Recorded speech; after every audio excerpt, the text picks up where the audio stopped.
الحمد لله الذي أنزل على عبده الكتاب ولم يجعل له عوجا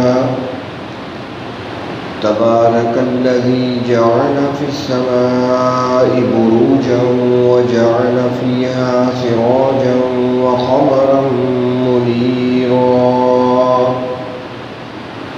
أشهد أن لا إله إلا الله وحده لا شريك له وأشهد أن سيدنا ومولانا محمدا عبده ورسوله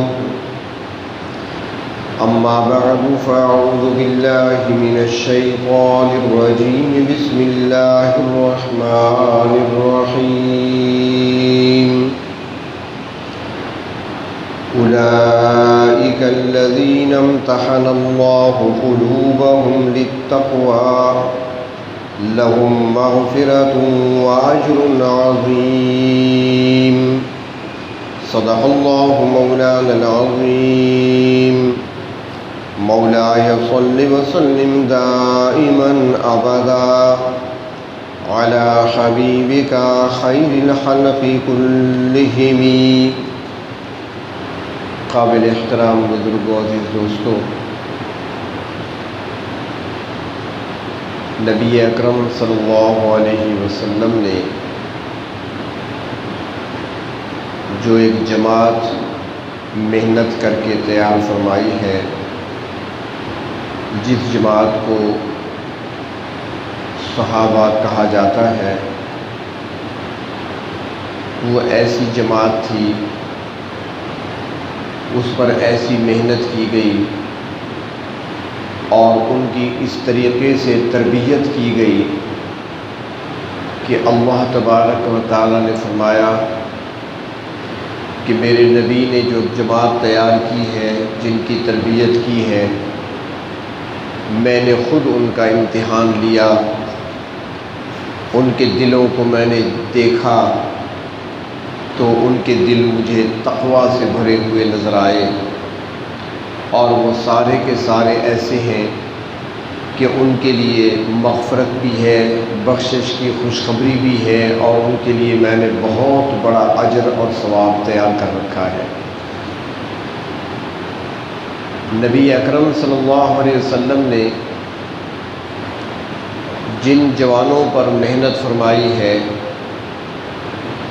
آپ نے ایک طرف تو انہیں اللہ کی آیات پڑھ کر سنائیں. یہ وہ خوش قسمت تھے جو کلام الہی اللہ کے محبوب صلی اللہ علیہ وسلم کی زبان مبارک سے سنا کرتے تھے. دوسرا، نبی اکرم صلی اللہ علیہ وسلم نے ان کی تربیت فرماتے ہوئے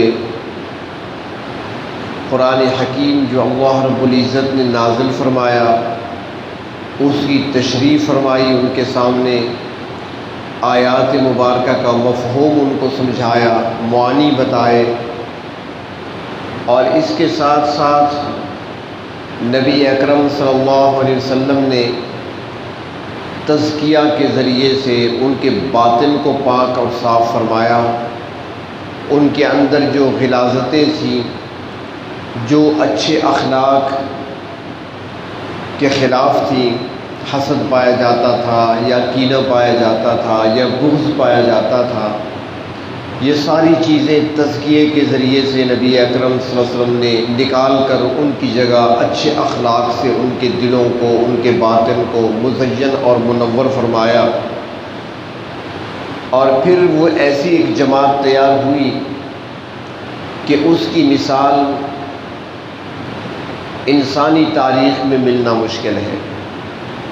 نبی اکرم صلی اللہ علیہ وسلم نے جن افراد کو تیار فرمایا، ایک ایک فرد کو دیکھا جائے، نبی اکرم صلی اللہ علیہ وسلم کے ایک ایک شاگرد کو دیکھا جائے، ایک ایک تربیت یافتہ کو دیکھا جائے، تو ان کی زندگی آپ کو نرالی زندگی نظر آئے گی. حضرت عمر فاروق رضی اللہ تعالی عنہ نے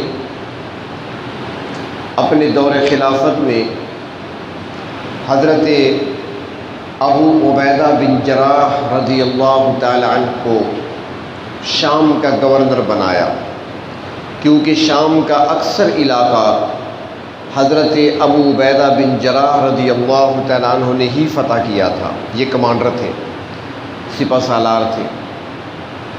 تو حضرت فاروق اعظم رضی اللہ تعالیٰ عنہ نے شام کا گورنر بنایا۔ یہ شام آج تو ایک چھوٹا سا ملک ہے، 4 حصوں میں تقسیم ہو چکا ہے۔ اس زمانے میں جو شام تھا اس میں موجودہ اردن، لبنان، فلسطین یہ بھی شامل تھے۔ یہ پورا علاقہ شام کہلاتا تھا۔ تو حضرت ابو عبیدہ بن جراح رضی اللہ تعالیٰ عنہ کو گورنر بنا دیا گیا، نظام چلا رہے ہیں۔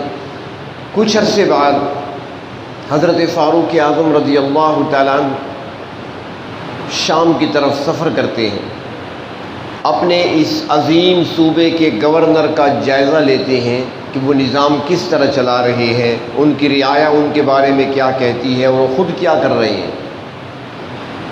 چنانچہ حضرت عمر فاروق رضی اللہ تعالیٰ عنہ جب دمشق پہنچتے ہیں، ابو عبیدہ بن جراح رضی اللہ تعالیٰ عنہ سے ملاقات ہوتی ہے، خیریت پوچھتے ہیں۔ اس کے بعد فاروق اعظم فرماتے ہیں، ابو عبیدہ مجھے اپنی رہائش گاہ دکھاؤ، میں آپ کے ساتھ چلوں گا آج۔ وہ جواب میں عرض کرتے ہیں کہ امیر المومنین آپ میرے ساتھ نہ جائیں تو بہتر ہے۔ بس ملاقات ہو گئی، گفتگو ہو گئی، خیریت معلوم ہو گئی، میری رہائش گاہ کو دیکھ کر آپ کیا کریں گے؟ فرمایا نہیں، میں دیکھنا چاہتا ہوں، میں چلوں گا۔ تو حضرت ابو عبیدہ کہتے ہیں، امیر المومنین سوائے آنکھیں نچوڑنے کے اور کچھ آپ کو نہیں ملے گا، آنسو ہی نکلیں گے آپ کے اور کچھ نہیں ہوگا، کیونکہ اس وقت فتوحات کافی ہو چکی تھیں، مال و دولت کی ریل پیل تھی، گھروں میں روشنیاں آ چکی تھیں، اور شام کا اس علاقہ تو ویسے ہی سرسبز و شاداب علاقہ ہے، پہلے سے ہی لوگ آسودہ حال تھے، یہاں پر پہلے ہی ان کی کوٹھیاں تھیں، محل بنے ہوئے تھے، بنگلے بنے ہوئے تھے لوگوں کے کئی منزلہ۔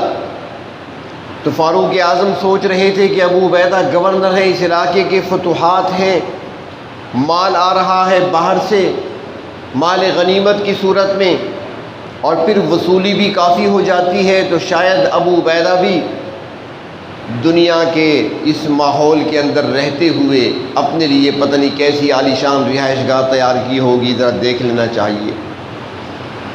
چنانچہ حضرت ابو عبیدہ فاروق اعظم کو ساتھ لے کر چلتے ہیں، روانہ ہوتے ہیں، اور چلتے چلتے دمشق کے بازاروں سے ہوتے ہوئے خوبصورت اور بلند و بالا مکانات اور گلیوں سے گزرتے ہوئے حضرت ابو عبیدہ بن جراح امیر المومنین کو شہر کی آبادی سے باہر کی طرف لے جاتے ہیں۔ حضرت فاروق اعظم فرماتے ہیں کہ تم تو شہر سے باہر نکل آئے ہو، کیا تمہارا محل، تمہارا بنگلہ، تمہاری کوٹھی، تمہاری رہائش گاہ کہاں بنی ہوئی ہے؟ فرمایا حضرت چلے تو صحیح۔ جب آگے چلتے ہیں تو غیر آباد جگہ ہے، وہاں پر ایک جھونپڑا بنا ہوا ہے، اسی جھونپڑے میں لے جاتے ہیں فاروق اعظم کو، مصلی بچھا ہوا تھا اسی پر بٹھا دیتے ہیں۔ حضرت فاروق اعظم پوچھتے ہیں، ابو عبیدہ آپ گورنر ہیں، شام کے گورنر ہیں، آپ کی رہائش گاہ یہی ہے؟ جواب دیتے ہیں جی ہاں میری یہی رہائش گاہ ہے۔ فرمایا تمہارا ساز و سامان کہاں ہے؟ فرمایا سب کچھ یہاں پہ ہے، یہ وضو کے لیے برتن بھی پڑا ہے پانی کا، اور یہ مصلی پڑا ہے، نماز بھی پڑھ لیتا ہوں، جب رات کو سوتا ہوں تو اسی کے اوپر لیٹ جاتا ہوں، نیند کر لیتا ہوں، دن بھر مجھے فرصت نہیں ہوتی، لوگوں کے کاموں میں مشغول رہتا ہوں۔ فاروق اعظم نے فرمایا کہ مجھے بھوک بھی لگی ہے، کھانے کا انتظام کیا ہے؟ اس نے کہا ٹھیک ہے جی۔ اوپر ہاتھ ڈالا چھت کی طرف، تو چھت میں ایک پیالہ چھپا ہوا تھا لکڑی کا، اس کو وہاں سے نکالا، امیر المومنین کے سامنے رکھ دیا۔ حضرت فاروق اعظم نے دیکھا کہ خشک روٹی کے ٹکڑے پانی میں بھگوئے ہوئے رکھے تھے۔ فرمایا حضرت بس یہی میں پانی میں رکھ کر چلا جاتا ہوں، جب شام کو تھکا ہوا آتا ہوں آسانی سے کھا لیتا ہوں، پھر سو جاتا ہوں، آرام کر لیتا ہوں۔ فاروق اعظم کی آنکھوں میں آنسو آ گئے۔ فرمایا ابو عبیدہ دنیا بدل گئی، لیکن تجھ پر جو میرے نبی کا رنگ چڑھا تھا ابھی تک اترا نہیں ہے۔ ایسی تربیت فرمائی ہے اللہ کے محبوب صلی اللہ علیہ وسلم نے، کہ ہم جو بار بار کہتے ہیں نا کسی صحابی پہ انگلی نہ اٹھاؤ، ان کا مقام ہی کچھ اور ہے۔ ہم ان کا مقابلہ کہاں کر سکتے ہیں؟ ہم جتنی بھی دوڑ لگا لیں اس مقام کو کوئی حاصل نہیں کر سکتا جو مقام صحابیت کا ہے جو اللہ نے ان کو عطا فرمایا ہے۔ اور ایک ابو عبیدہ نہیں بلکہ ہر ایک جوان ایسا، بلکہ حضرت فاروق اعظم رضی اللہ تعالی عنہ نے حمص کا گورنر بنایا تھا عمیر بن سعد کو۔ یہ احادیث کی کتابوں میں یہ سارے واقعات آپ کو مل سکتے ہیں۔ عمیر بن سعد حمص کے گورنر ہیں، اور یہ حمص وہ علاقہ ہے جہاں کے رہنے والے لوگ تنقید زیادہ کیا کرتے تھے، کسی کو معاف نہیں کرتے تھے، بلا وجہ تنقید کرنا۔ تو انہوں نے حضرت فاروق اعظم تک بات پہنچا دی کہ عمیر بن سعد جو ہے یہ اپنے گورنرشپ کی ذمہ داریاں صحیح طریقے سے ادا نہیں کر رہے، اور مال و دولت کو دیکھ کر ان کے اندر حرص پیدا ہو گیا ہے، لالچ آ گیا ہے مال کا۔ حضرت فاروق اعظم کو اطلاع ملی تو آپ نے پیغام بھجوایا، تحریر لکھی، خط لکھا، اور اپنا نمائندہ بھیجا کہ جا کر اس سے کہو کہ جس حال میں ہے فوراً مدینے کی طرف آ جائے، میرے پاس حاضری کرے۔ حضرت عمیر بن سعد کے پاس جب امیر المومنین کا پیغام پہنچتا ہے تو اسی وقت کھڑے ہوتے ہیں، اور ایک چھوٹی سی گٹھڑی تھی اسے کندھے پہ ڈالا، روانہ ہو گئے، حمص سے چلے مدینہ منورہ کی طرف۔ 1 مہینے کے بعد مدینہ منورہ پہنچتے ہیں۔ فاروق اعظم کی نظر پڑی، انتہائی کمزور نحیف جسم، بال بکھرے ہوئے، ایک چھوٹی سی تھیلی ہے کندھے پہ لٹکائے ہوئے، عمیر آ رہے ہیں۔ فاروق اعظم نے پوچھا عمیر کہاں سے آ رہے ہو؟ عرض کیا امیر المومنین میں حمص سے آ رہا ہوں۔ فرمایا تمہارا سامان کہاں ہے؟ انہوں نے کہا جی میرے تھیلے میں ہے۔ فرمایا تمہاری سواری کیا ہے؟ کہاں ہے؟ فرمایا سواری تو نہیں ہے میرے پاس۔ تو کیا تم حمص سے شام کے علاقے سے چل کر مدینے تک پیدل آئے ہو؟ جواب دیا جی حضور پیدل آیا ہوں۔ آپ گورنر تھے، سواری لے لیتے؟ فرمایا میرے پاس اپنی سواری ہے کوئی نہیں۔ تو کیا بیت المال کے جو ذمہ دار اور انچارج تھے اس نے آپ کو سواری نہیں دی؟ فرمایا مانگا میں نے نہیں ہے، مطالبہ میں نے نہیں کیا، اور خود سے انہوں نے نہیں کہا، بس میں چل پڑا۔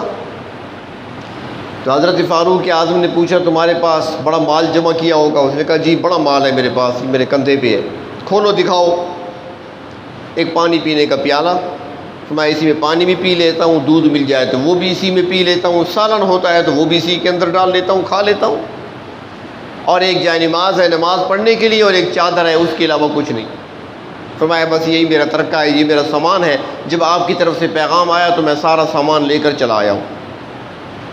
فاروق اعظم نے فرمایا ٹھیک ہے تمہارے لیے تجدید امارت کی تجدید کا لیٹر میں لکھ دیتا ہوں، آپ وہیں پر رہیں، آپ گورنر رہیں گے۔ ہاتھ جوڑ کر عرض کرتے ہیں امیر المومنین آپ کی بڑی مہربانی ہوگی، یہ عہدہ کسی اور کو دے دیں، مجھ سے ذمہ داری سنبھالی نہیں جاتی، میں نہیں سنبھال سکتا، بس مجھے معذور سمجھے۔ معذرت کر لی اور اپنے گھر چلے گئے۔ گھر ان کا مدینہ منورہ سے کچھ باہر بستی میں تھا۔ چند دن گزرے، حضرت عمر فاروق رضی اللہ تعالیٰ عنہ حکمران تھے اور ہر ایک چیز پہ نظر رکھا کرتے تھے، چیک کیا کرتے تھے کہ آخر ان لوگوں نے شکایت کی ہے، ہو سکتا ہے کہ عمیر میرے پاس اس حالت میں آیا ہو، اندر کے حالات کچھ اور ہوں۔ چنانچہ حارث نامی ایک نوجوان کو فاروق اعظم نے بھیجا کہ چلے جاؤ تم اور عمیر کے ہاں مہمان بن جاؤ، چند دن ان کے ہاں تم ٹھہرو اور ان کی حالات دیکھو، اگر ان کے پاس کچھ مال و دولت ہے تو یقیناً وہ آپ کے سامنے دسترخوان پہ آئے گی، وہ کس طرح مہمان نوازی کرتے ہیں، اور اگر واقعتاً اس کے گھر کے اندر افلاس ہے، فاقے ہیں، گھر میں کچھ نہیں، تو یہ تھیلی میں 100 دینار ہے، چھپا کر اپنے پاس رکھ لو، پھر یہ آخر میں ان کے حوالے کر دینا۔ اب وہ حارث وہاں پہ پہنچے، عمیر بن سعد سے ملے، پوچھا عمیر نے کہاں سے آ رہے ہو؟ جی مدینے سے آیا ہوں۔ اچھا میرے نبی کے صحابہ کا کیا حال ہے؟ بھئی سارے ٹھیک ہیں، خوشحال ہیں۔ امیر المومنین کیسے ہیں؟ وہ بھی خیریت سے ہیں۔ سارے احوال پوچھا، اس کے بعد پوچھا کہ اب آپ کے کیا ارادے ہیں؟ حارث نے کہا جی میں آپ کے ہاں مہمان بن کر ٹھہرنا چاہتا ہوں۔ میں ٹھیک ہے، مہمان تو اللہ کی رحمت ہے۔ جو کی روٹی تھی، وہ ان کو کھلا دی شام کو. اگلے شام تک انتظار کرے. اب اگلی شام ہوئی، سارا دن کچھ نہیں ملا. شام کا وقت ہوا تو پھر جو کی ایک روٹی تھی ان کے سامنے رکھ دی، کھلا دی. تیسرا دن ہوا، پھر جو کی روٹی. چوتھے دن عمیر بن سعد کے ایک قریبی عزیز نے اس مہمان سے کہا، حارث سے علیحدگی میں، کہ بھائی حارث، آپ تو عمیر کے مہمان بنے ہوئے ہیں، آپ کو پتہ ہے عمیر کے گھر میں کچھ نہیں ہوتا، ایک ہی روٹی ہوتی ہے جو کی، وہ میاں بیوی بھی کھاتے ہیں، اپنی بچی کو بھی کھلاتے ہیں. تیسرا دن ہے، وہ روٹی آپ کو کھلا رہے ہیں، وہ 3 دنوں سے بھوکے ہیں. آپ میرے ہاں تشریف لے آئیں، میرے مہمان بن جائیں، میں آپ کو کھلا سکتا ہوں، ان کا دروازہ چھوڑ دیں. تب حارث کو سمجھ آ گئی، تو انہوں نے حضرت عمیر کو بلایا اور وہ 100 دینار ان کے سامنے رکھے کہ امیر المومنین نے ہدیہ دیا آپ کو. عمیر نے کہا مجھے نہیں چاہیے، مجھے ضرورت نہیں، بس لے جاؤ. پیچھے سے بیوی نے آواز دی کہ عمیر رکھ لو، اگر وہ دینا چاہتے ہیں رکھ لو، آپ کو ضرورت نہیں، اور غریب تو بہت سارے ہیں، تقسیم کر دینا. انہوں نے کہا ٹھیک ہے. بیوی بھی تو عمیر کی تھی. انہوں نے کہا ٹھیک ہے. وہ 100 دینار وہاں پر رکھ کر حارث چلا گیا، اور عمیر نے اسی رات وہ 100 دینار الگ الگ پوٹلیاں باندھ کر غریبوں کے گھروں میں پہنچا کر اپنا دامن خالی کر لیا، سب کچھ تقسیم کر دیا. فاروق اعظم کو جب اطلاع ملی، حارث نے سارا اطلاع دے دی کہ یہ حالات ہیں وہاں کے، تو حضرت فاروق اعظم رضی اللہ تعالیٰ عنہ نے بلوایا حضرت عمیر کو کہ عمیر آؤ، کام ہے تجھ سے. عمیر آ گئے مدینے. فاروق اعظم نے کچھ غلہ اور کچھ کپڑے لباس ان کے آگے رکھے کہ لے جاؤ. وہ کہنے لگے غلے کی تو ضرورت نہیں، میرے اللہ مجھے صبح و شام کھلاتے ہیں، ہاں البتہ یہ سوٹ میں لے لیتا ہوں کہ میری بیوی کا سوٹ بہت پرانا ہو چکا ہے، یہ میں قبول کر لیتا ہوں، باقی مجھے کچھ نہیں چاہیے. یہ ہے تربیت میرے پیغمبر صلی اللہ علیہ وسلم کی، یہ مقام ہے صحابہ کرام کا، اور یہ ان کا ایمان ہے. اللہ تبارک و تعالیٰ جو فرماتے ہیں کہ میں نے ان کے دلوں کو دیکھا ہے، میں نے ان کے دلوں کے اندر تقویٰ کو پایا ہے. اللہ نے جب جانچا ہے ان کے دلوں کو، پرکھا ہے اللہ تعالیٰ نے، امتحان اللہ نے خود لیا ہے. تو ایسے تو نہیں فرما دیا رضی اللہ عنہ، اللہ تعالیٰ نے اپنی رضا کے سرٹیفکیٹ جو دے دیے ایسے تو نہیں دے دیے. اللہ ان سے راضی ہیں، وہ اللہ سے راضی ہیں، ہر حال میں اللہ سے راضی ہیں. ان کا حال یہ تھا کہ ان کی ساری قربانیاں سب کچھ اللہ اور اللہ کے رسول کے لیے تھی، اس کے علاوہ کچھ نہیں چاہیے تھا. غزوہ احد کی تیاری ہو رہی ہے، صحابہ کرام آ رہے ہیں، نبی اکرم صلی اللہ علیہ وسلم کی خدمت میں اجازت لے رہے ہیں. آپ اجازت دے رہے ہیں، بچے چھوٹے آتے ہیں تو ان کو واپس کر دیا جاتا ہے، کوئی معذور آتا ہے تو اس کو واپس کر دیا جاتا ہے. ایک صحابی ہیں حضرت عامر بن جموح رضی اللہ تعالیٰ عنہ، اس کے بیٹے بھی آئے ہوئے تھے، لشکر اسلامی میں شامل تھے. اور وہ صحابی کیسے ہیں؟ وہ لنگڑے ہیں، بیساکھی کے ذریعے چلتے ہوئے آئے اللہ کے رسول کی خدمت میں. یا رسول اللہ صلی اللہ علیہ وسلم میرا نام بھی لکھ لیجئے مجاہدین میں. فرمایا تم کیا کرو گے وہاں پر؟ تمہارے جوان بیٹے جا رہے ہیں جہاد پر، تم گھر میں آرام کرو، اور تم ویسے بھی معذور ہو، تمہارا عذر ہے، تم چل نہیں سکتے، دوڑ نہیں سکتے، بھاگ نہیں سکتے، میدان جنگ ہے، وہاں پر کیا کرو گے؟ لہذا تم آرام کرو، بچے تمہارے جا رہے ہیں. عمرو بن جموح کہتی ہیں اللہ کے محبوب، بچے تو میرے جہاد میں شامل ہوں، اللہ کے راستے میں لڑ رہے ہوں، اور میں گھر میں بیٹھا رہوں، میری غیرت برداشت نہیں کرتی. میرا جی چاہتا ہے کہ میں بھی اللہ اور اللہ کے رسول صلی اللہ علیہ وسلم کی عزت و ناموس کی خاطر کٹ مروں، اور اپنی لنگڑی ٹانگ کے ساتھ میں بھی جنت میں چہل قدمی کروں. اللہ کے رسول نے جب دیکھا ان کے جذبے کو تو اجازت دے دی، چلو تم بھی چلو. چنانچہ میدان جہاد میں پہنچے. احد کے میدان میں مشکلات بھی پیش آئیں، ابتلا بھی تھی، آزمائش بھی تھی. اسی کے اندر حضرت عامر بن جموح بھی شہید ہوئے، ان کا جوان بیٹا بھی شہید ہوا، دونوں باپ بیٹا، اور دونوں کی لاشیں اکٹھی پڑی ہوئی تھی. چنانچہ جب جنگ ختم ہو گئی، کچھ صحابہ کرام کو لایا گیا بقیع قبرستان کی طرف. تو جب لا رہے تھے بقیع کی طرف، تو حضرت عامر بن جموح کی لاش کو بھی اونٹ پہ رکھا گیا مدینہ لانے کے لیے. اب ان کی بیوی وہاں پر موجود ہے، ان کا بیٹا بھی ہے. اونٹ کو کھڑا کیا، چلانے کی کوشش کی، اونٹ کھڑا تو ہو گیا، چلتا نہیں ہے، اور بڑی کوشش کرتے ہیں، اونٹ قدم بھی نہیں اٹھاتا. پھر بیٹھ گیا، پھر اٹھایا اسے مدینے کی طرف چلاتے ہیں، وہ نہیں چلتا. بڑے حیران ہوئے. آخر اس کو اٹھایا اور اس کا منہ پیچھے کر دیا. احد پہاڑ کی طرف چلنے لگا. بھئی ہے تو ٹھیک، چل تو سکتا ہے. پھر اس کا رخ پھیرا مدینے کی طرف، وہ رک گیا. اللہ کے محبوب صلی اللہ علیہ وسلم کی خدمت میں آ کر عرض کرتے ہیں یا رسول اللہ صلی اللہ علیہ وسلم، ہم تو ان کو لے جانا چاہتے تھے بقیع کی طرف تاکہ وہاں دفن کیا جائے. عمرو بن جموح کو اونٹ پر ان کے جسم کو لادا گیا ہے. اونٹ مدینے کی طرف چلتا نہیں، احد کی طرف چل پڑتا ہے. اللہ کے محبوب نے فرمایا کہ عمرو بن جموح کی زوجہ کہاں ہے؟ بتایا کہ وہاں موجود ہے. آپ نے فرمایا بلاؤ اسے. جب اسے بلایا گیا تو آپ نے پوچھا یہ بتاؤ کہ گھر سے چلتے وقت عمرو بن جموح نے کوئی بات کہی تھی؟ بیوی نے کہا ہاں، جب گھر سے نکل رہے تھے تو ایک جملہ کہا تھا، آسمان کی طرف دیکھ کر کہا تھا اللہم لا تردنی الی اہلی حیا و میتا، اے اللہ میں زندہ رہوں یا مر جاؤں مجھے گھر کی طرف واپس نہ لوٹانا. اللہ کے محبوب نے فرمایا یہ وہ دعا تھی جو اللہ نے قبول کر لی ہے. ان کا وجود احد میں دفن ہوگا، وہاں نہیں جا سکتا.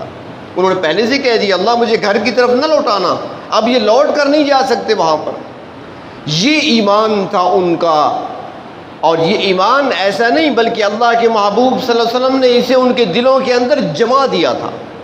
ایمان اور یقین کامل ان کے دلوں کے اندر اللہ کے رسول نے جما دیا تھا، محنت کر کے، مشقت کر کے اور ان کی تربیت کر کے. اور پھر ان کا مزاج یہ بن گیا تھا. ایک صحابی ہیں حضرت ابو دجانہ رضی اللہ تعالیٰ عنہ. ابو دجانہ غریب صحابی ہیں. مسجد میں آتے ہیں نماز پڑھنے کے لیے، گرمیوں کا موسم ہے. نماز پڑھی، جو ہی سلام پھرا وہ جلدی سے چلے جاتی ہیں. اللہ کے محبوب صلی اللہ علیہ وسلم چند دن تک دیکھتے رہے اور آخر ایک دن روک لیا. ابو دجانہ ادھر آؤ، کیا تم نے اللہ سے مانگنا کچھ نہیں ہوتا؟ تم اتنے مالدار ہو گئے ہو کہ اب تمہیں کسی چیز کی ضرورت ہی نہیں ہے کہ اللہ سے تم مانگو. عرض کرتے ہیں آقا میں تو محتاج ہوں قدم قدم پر، مجھے تو اللہ تعالیٰ سے بہت کچھ مانگنا ہے. فرمایا پھر مانگنے کا جو وقت ہوتا ہے تم چلے جاتے ہو. نماز کے بعد دعائیں ہوتی ہیں نا، اللہ سے مانگا جاتا ہے، تم سلام پھرتے ہی چلے جاتے ہو، وجہ کیا ہے؟ حضرت ابو دجانہ عرض کرتے ہیں یا رسول اللہ صلی اللہ علیہ وسلم میں ویسے نہیں جاتا، بات یہ ہے کہ میرے پڑوس میں ایک یہودی کا مکان ہے، میرے گھر کے ساتھ ایک یہودی کا مکان ہے. اس یہودی کے مکان میں کھجور کا درخت ہے اور اس درخت کی شاخیں میرے گھر پہ آئی ہوئی ہیں اور خوشے بھی کھجور کے. تو رات کو اور خاص کر صبح کے وقت پرندے آتے ہیں بیٹھتے ہیں اوپر، یا ہوا کا جھونکا آتا ہے تو کچھ کھجوریں پکی ہوئی میرے گھر کے صحن میں گرتی ہیں. اور چونکہ درخت اس کا ہے، مالک وہ ہے، تو میں نماز کے بعد جلدی چلا جاتا ہوں تاکہ وہ کھجوریں جو زمین پہ میرے مکان میں میرے صحن میں گری ہوئی ہیں ان کو چن کر مالک تک پہنچا دوں، کہیں غلطی سے میرا کوئی بچہ کھجور کا دانہ نہ کھا لے. یہ دیکھیں ایمان کو، ایسا ایمان تھا، ایسی تربیت فرمائی اللہ کے محبوب صلی اللہ علیہ وسلم نے. کھجور کا دانہ کوئی بچہ میرا نہ کھا لے، اس لیے جلدی سے جاتا ہوں، سارے دانے کھجور کے چن کر اس یہودی کے دروازے پہ دستک دے کر اس کے حوالے کر دیتا ہوں کہ تمہارے درخت کی کھجوریں ہیں، میرے گھر کے صحن میں گری تھی، اپنی لے لو. حضرت ابو بکر صدیق رضی اللہ تعالیٰ عنہ بھی وہاں پہ کھڑے تھے. ساری بات سن لی کہ ابو دجانہ خود تو غریب آدمی ہیں، یہ تو نہیں مالدار بندے ہیں، امیر آدمی، خود بھی غریب ہیں. بعض اوقات ایسے بھی ہوتا ہے گھر میں بچوں کے لیے کھانے کے لیے کچھ نہیں ہوتا، چند کھجوروں پر ہی گزارا چل جاتا ہے. تو صدیق اکبر خاموشی سے نکلے اور سیدھا یہودی کے پاس آ گئے اور اس سے آ کر کہنے لگے کہ بھائی تمہارے گھر جو ابو دجانہ کی دیوار کے ساتھ جو درخت ہے کھجور کا، میں وہ درخت تم سے خریدنا چاہتا ہوں، کتنے کا دو گے؟ یقینی بات ہے کہ موقع کی مناسبت سے فائدہ اٹھاتا ہے ہر بندہ. یہودی نے بھی خوب قیمت بتائی اور صدیق اکبر نے وہ درخت منہ مانگی قیمت یہودی کو دے کر خریدا اور اس درخت کو وقف کر دیا ابو دجانہ اور اس کے بچوں کے لیے. یہ تربیت فرمائی ہے اللہ کے محبوب صلی اللہ علیہ وسلم نے اپنے صحابہ کی، چاہے وہ مرد ہے چاہے عورت، چاہے وہ جوان ہے چاہے بوڑھا. عورتوں کا مزاج بھی یہی تھا. ایک عورت ام خلاد نامی عورت تھی، اس کا بیٹا شہید ہو گیا. وہ اپنے بیٹے کے احوال لینے کے لیے نبی اکرم صلی اللہ علیہ وسلم کی خدمت میں حاضر ہوئی. جوان بیٹا شہید ہو چکا ہے، وہ آئی اور اس نے نقاب اوڑا ہوا تھا، پردے میں تھی، نقاب اوڑا ہوا ہے، اور جب آپ کے سامنے بیٹھی بات کرنے لگی تو دوران گفتگو کپڑا ہٹنے لگتا تو فوراً ٹھیک کر لیتی، نقاب کو ہٹنے نہیں دیا۔ تو وہاں پر کسی صحابی نے کہہ دیا کہ جوان بیٹا شہید ہوا ہے اور اس کو نقاب کی پڑی ہے، بار بار اسے ٹھیک کر رہی ہے، کھل نہ جائے گا، کسی نے کہہ دیا۔ تو اس نے تاریخی جواب دیا، اس خاتون نے اس صحابی کی طرف دیکھ کر کہنے لگی کہ مجھ سے میرا بیٹا کھویا ہے، حیا تو نہیں کھوئی، بیٹا گیا ہے، حیا تو نہیں گئی، بیٹا چلا گیا، بیٹا شہید ہو گیا، وہ غم وہ صدمہ اپنی جگہ جدائی کا، لیکن حیا تو میرے پاس باقی ہے۔ اور حیا کیا ہے؟ اللہ کے نبی کا حکم ہے، قرآنی حکم ہے۔ اللہ تبارک و تعالیٰ نے حکم دے دیا یدنین علیہن من جلابیبہن، حالانکہ اس سے پہلے تو پردے کا رواج نہ تھا۔ جب حکم آ گیا تو اب جو بھی ہو جائے اللہ کے حکم کو پیچھے نہیں ڈالنا۔ اللہ کے محبوب صلی اللہ علیہ وسلم نے جو فرما دیا، جو حکم دے دیا، بس آواز کانوں تک پہنچ گئی، بس عمل کرنا ہے، دوسری بات نہیں کرنی۔ پھر ہم تک تو کوئی حدیث پہنچ بھی جائے پہلے پوچھتے ہیں کہ واقعی ایسا ہے، واقعی ایسی حدیث ہے، صحابہ نہیں پوچھتے، بات پہنچ گئی نا، اللہ کے رسول نے فرمایا، بات ہی ختم۔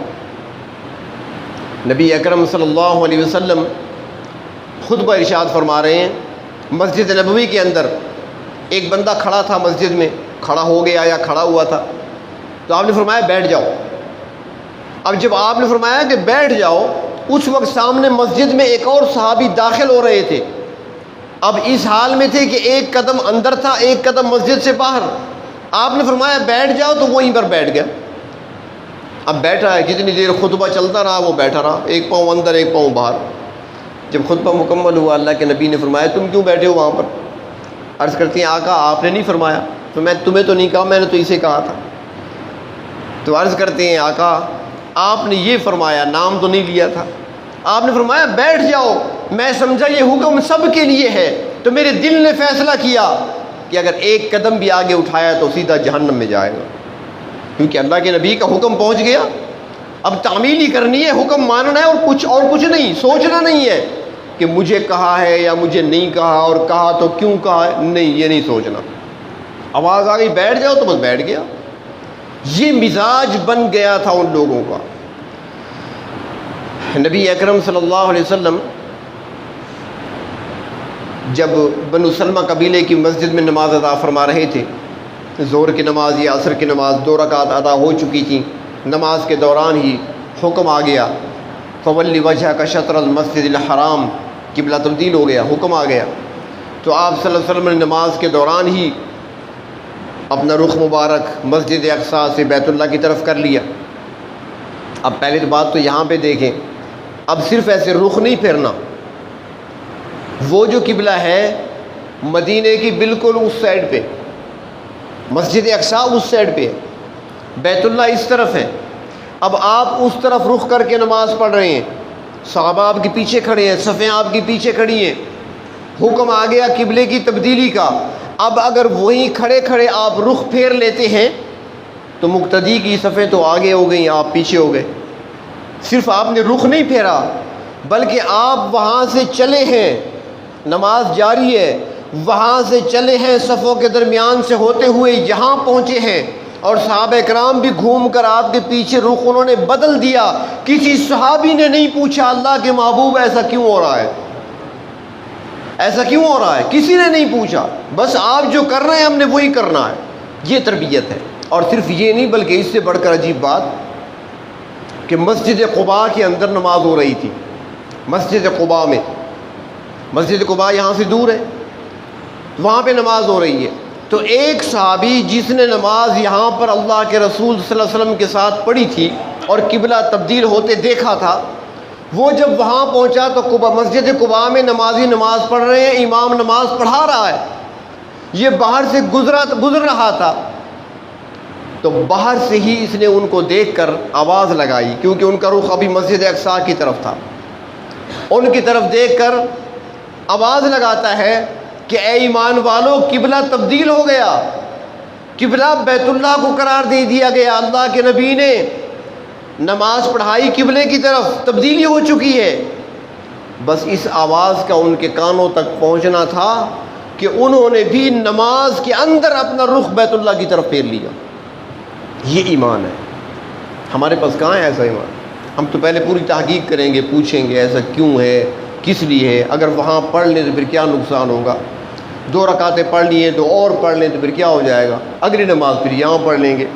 ہم تو کئی تعویلیں کرتے ہیں نا، کئی راستے ڈھونڈتے ہیں، کئی راستے تلاش کرتے ہیں، لیکن صحابہ نے ان کی جو تربیت ہوئی ہے، اللہ کے محبوب صلی اللہ علیہ وسلم نے جس انداز سے ان کی تربیت فرمائی ہے، وہ جانتے ہیں کہ اللہ کے محبوب نے جو کچھ فرما دیا بس اسی کے اندر ہی نجات ہے، اور جو آپ نے فرما دیا اس میں غلطی نہیں ہو سکتی۔ جب اللہ کے محبوب صلی اللہ علیہ وسلم نے فتح مکہ سے قبل حضرت علی المرتضیٰ کو، حضرت مقداد کو، جب ان حضرات کو بھیجا تھا کہ جاؤ، ایک مقام ہے، ایک باغ ہے، وہاں پر خاخ کا مقام ہے، وہاں پہ چلے جاؤ، وہاں تمہیں ایک عورت ملے گی، اس کے پاس ایک خط ہے، وہاں سے لے آؤ۔ اب یہ حضرات چلے، وہاں پہنچے، جب وہاں پہنچے تو عورت ملی، اس سے کہنے لگے تمہارے پاس خط ہے، نکال کر دو۔ اس نے کہا میرے پاس کوئی خط نہیں ہے۔ اس نے کہا ٹھیک ہے، ہم تلاشی لیں گے۔ پورے سامان کی تلاشی لی گئی، پورے سامان کی تلاشی لی گئی، خط نہیں ملا۔ وہ عورت کہتی میں نے کہا نہیں تو میرے پاس نہیں ہے۔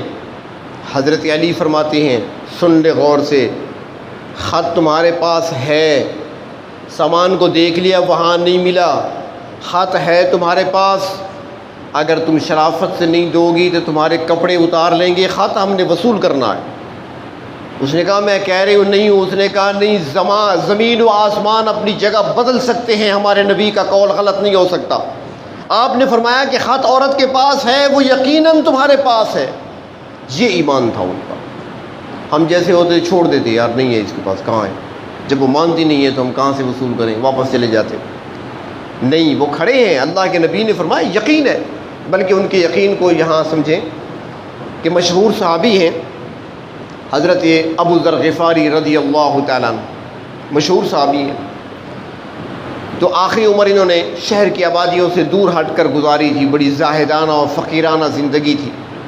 بیوی کے ساتھ رہ رہے تھے ایک چھوٹے سے جھونپڑے نما مکان میں۔ تو ان کا وقت آخر آ گیا۔ اب بیوی قریب بیٹھی ہے، رو رہی ہیں، آنسو بہائے جا رہی ہیں۔ ابو ذر نے آنکھ کھولی، فرمایا کیوں روتی ہو؟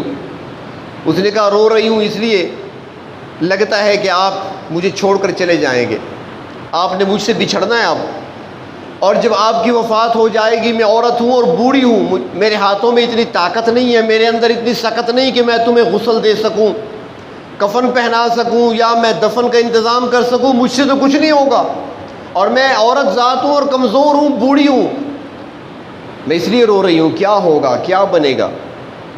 حضرت ابو ذر فرماتے ہیں تمہیں رونے کی ضرورت نہیں ہے، اطمینان رکھو، اطمینان رکھو۔ میرے نبی نے فرمایا تھا، ایک موقع پر ہم چند صحابہ بیٹھے ہوئے تھے، آپ نے فرمایا تھا کہ ایک شخص ایسا ہوگا جس کی موت ایسی جگہ آئے گی جہاں اس کے پاس کوئی نہیں ہوگا، اور کفن دفن کا انتظام کرنے والا کوئی نہیں ہوگا، تو اللہ تبارک و تعالیٰ ایک بہترین جماعت کو بھیجیں گے اور وہ آ کر ان کے کفن دفن اور غسل کا انتظام کریں گے۔ تو بیوی سے کہنے لگے جب اللہ کے رسول صلی اللہ علیہ وسلم نے یہ فرمایا تھا اس وقت جتنے افراد موجود تھے وہ سارے دنیا سے چلے گئے، سارے فوت ہو چکے ہیں، اور ان میں سے ایک بھی ایسا نہیں تھا جس کی موت جنگل میں واقع ہوئی ہو سوائے میرے۔ اب مجھے یقین ہے کہ وہ میرے بارے میں فرمایا تھا اللہ کے رسول نے، آپ بے فکر رہیں، جماعت آئے گی، مجھے غسل بھی دے گی، کفن بھی دے گی، جنازہ بھی پڑھے گی، دفن بھی کرے گی۔ بیوی نے کہا کہاں سے آئے گی جماعت؟ یہاں پر تو کوئی راستہ ہی نہیں ہے کسی کے گزرنے کا، کبھی کوئی گزرا ہے یہاں پر؟ یہاں تو مہینے گزر جاتے ہیں، کوئی گزرتا ہی نہیں ہے، جماعت کہاں سے آئے گی؟ کوئی نہیں آئے گا۔ فرمایا نہیں، میرے نبی نے فرمایا تھا جماعت آئے گی۔ یقین ایسا اللہ کے نبی کے قول پر۔ تھوڑی دیر بعد وفات ہو گئی حضرت ابو ذر کی۔ اب زوجہ پریشان ہے، رو رہی ہیں، ایک جدائی کا صدمہ ہے، دوسرا اپنی تنہائی کا۔ ابھی وہ رو رہی تھی کہ باہر سے کسی نے آواز دی۔ انہوں نے کہا کون ہو تم؟ جواب آیا عبداللہ ابن مسعود ہوں، جلیل القدر صحابی پیغمبر ہیں، مفسر قرآن ہیں، حضرت عبداللہ ابن مسعود رضی اللہ تعالی عنہ، فرمایا میں ابن مسعود ہوں اور میرے ساتھ ایک جماعت ہے، میں اپنے بھائی کی زیارت کے لیے آیا ہوں۔ انہوں نے کہا بھائی تمہارے ابھی ابھی دنیا چھوڑ گئے ہیں۔ انہوں نے کہا ٹھیک ہے، اگر چلے گئے ہیں تو ہم ان کے کفن دفن اور غسل کا اور جنازے کا انتظام کر لیتے ہیں۔ ایسے انتظام کر دیا اللہ تبارک و تعالیٰ۔ تو یہ یقین تھا ان کے دلوں کے اندر اور یہ ایمان تھا ان کے دلوں کے اندر، جو اللہ کے محبوب صلی اللہ علیہ وسلم نے بٹھایا تھا ان کے دلوں کے اندر، رچ بس گیا تھا کہ اللہ کے نبی نے جو فرمایا اس کے خلاف نہیں ہو سکتا، جو آپ نے فرما دیا بس وہی ہوگا۔ اور دوسری بات، سب کچھ جو کرنا ہے وہ اللہ کے لیے کرنا ہے، دنیا کے دکھاوے کے لیے نہیں، اور نہیں ان کے اندر کوئی لالچ پایا گیا۔ حضرت سعد بن ابی وقاص رضی اللہ تعالیٰ عنہ کمانڈر ہیں، جنگ ہو رہی ہے، اس وقت کی سپر پاور کے خلاف، فارس کے خلاف جنگ ہو رہی تھی، فارس فتح ہوا، کسریٰ کو شکست ہوئی، سپر پاور کو شکست ہوئی، مال غنیمت سمیٹا جا رہا تھا اور امیر کے سامنے لا کر ڈھیر کیا جا رہا تھا۔